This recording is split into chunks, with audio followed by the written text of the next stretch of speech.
If you know one thing about London, it's that it has plenty of history.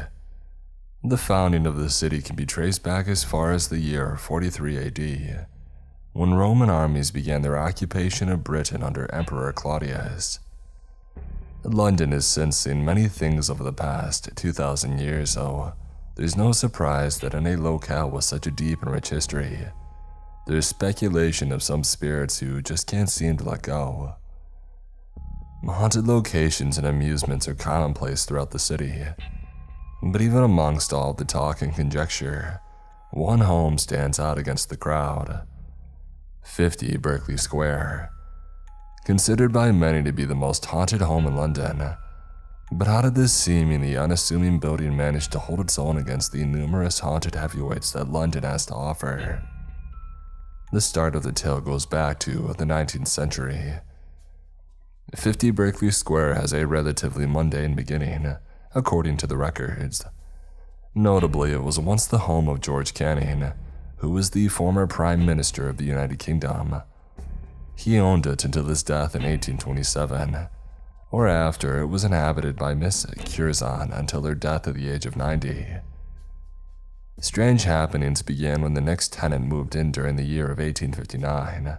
Thomas Myers supposedly bought the residence in preparation for his up-and-coming marriage, and furnished the house in a way he thought would appease his bride-to-be. As the story goes, shortly before the couple's ceremony, his fiancée jilted him, leaving him completely heartbroken and empty. Now abandoned and maidenless, Thomas Myers had completely lost his will to live. During the days, he would sleep for hours on end in the attic of the building. He would avoid people like the plague, wouldn't leave the residence, and only walked around between the floors of the building at night with a candle in his hand, openly moaning to release his heartache. Some say that the bellows of his moans are what first led neighbors and passers-by to think the house was haunted. But as it turns out, there would be people and events much more sinister than just a heartbroken recluse. As for Thomas Myers, he remained in his depressive and altered state for years on end. In 1873, the local council sued him for failing to pay his rates. When he failed to appear in court, the magistrate excused him primarily on the basis that the home he resided in was known to be haunted. This is around the time that 50 Berkeley Square began generating much more local attention for its dubious reputation. Not long after, in November of 1874, Thomas Myers died in the same house that he had locked himself in for the past 15 years. Those who visited him before his passing said his temperament was constantly changing, and that he had slowly but progressively gotten more and more insane as time went on. Obviously, his heartbreak was a leading cause for his reclusiveness, but some speculated that the home itself had a supernatural grip over Thomas, sucking away at his spirit and life force until his inevitable death. With 50 Berkeley attaining a reputation as a haunted destination, naturally, there were curious citizens who looked further into it. In 1872, on a bet, a known English aristocrat named Lord Littleton stayed a night in the building's attic. He brought a shotgun with him, and during the night, he was so startled that he fired the gun at an apparition that he saw. In the morning, he had attempted to coax the apparition out once again, but he was unsuccessful. In 1879, the magazine Mayfair released an article about the property, highlighting the immense disrepair the home was in and releasing all of the horror stories they had been able to compile in relation to past residents. One such story described a man who moved in with his 2 teenage daughters. Immediately, the man's eldest daughter complained of a strange, musty smell that compared to the scent of animal cages at the zoo. After moving in, the older daughter's fiancé, Captain Kenfield, was due to visit the house, and the maid was asked to prepare his room.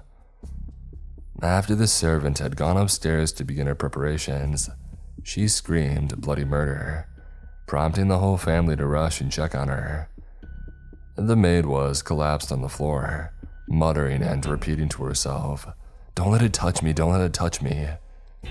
She was rushed to the hospital, but before they could get concrete answers from her, as to what she saw as she mysteriously died. Upon his arrival to 50 Berkeley, Captain Kenfield was committed to finding out what the servant had seen, and volunteered to stay in the same room without hesitancy. When nighttime came, he retreated to his quarters and closed the door. Everything appeared to be normal. Nothing seemed amiss. The family reluctantly went to sleep, but 30 minutes later, terrible screams were heard coming from the room, followed by a single gunshot. When the family had made it to the room, Captain Kenfield was dead on the floor with his face twisted into a mortified look. Something evil resided in that upstairs room, but no one ever discovered what exactly it was. There are several separate but less substantiated stories surrounding the house.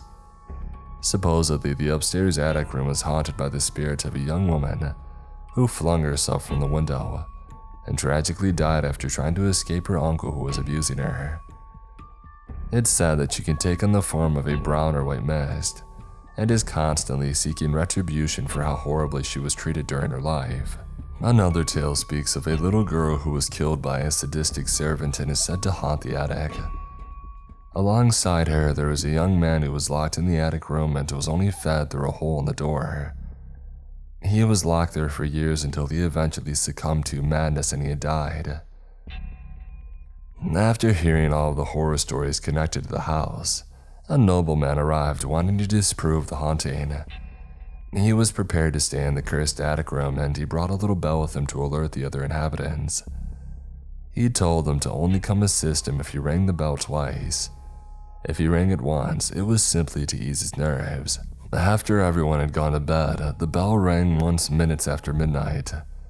Following his earlier instruction, the other inhabitants ignored it, until a few minutes later the bell began ringing furiously and everyone rushed to see what was going on. Upon reaching the nobleman, he was in a state of shock. He was too paralyzed with fear to speak, and when morning came, he left without saying a word to anyone. He refused to elaborate on what he saw and forever held his peace on the matter. Finally, in 1887, 2 sailors from the HMS Penelope found shelter for the night by breaking into the now abandoned house. The next morning, one of them was found dead, having tripped as he ran from the house. The other sailor claimed to have seen a ghost, and after giving a description, it was determined that it could have possibly been the ghost of Thomas Myers. Despite the several stories that came to light following the Mayfair article and the independent stories that were reported afterwards, many people didn't believe the majority of them. A common conclusion was that the neglect of the house had inspired the ghost tales. But whatever the truth may be, 50 Berkeley Square cemented itself as the most haunted home in London for centuries to come. What do you believe? Were these all just run-of-the-mill ghost tales created for entertainment? Or is it possible that malevolent spirits haunt the attic of this old-fashioned home? Let me know in the comments below. Thank you so much for YouTube commenter Youthful Curmudgeon for suggesting this topic. If you have anything else you'd like to see me cover, remember to drop a comment, and I love reading them all. I hope you have a wonderful day wherever you may be in the world, and I'll see you next week with another video.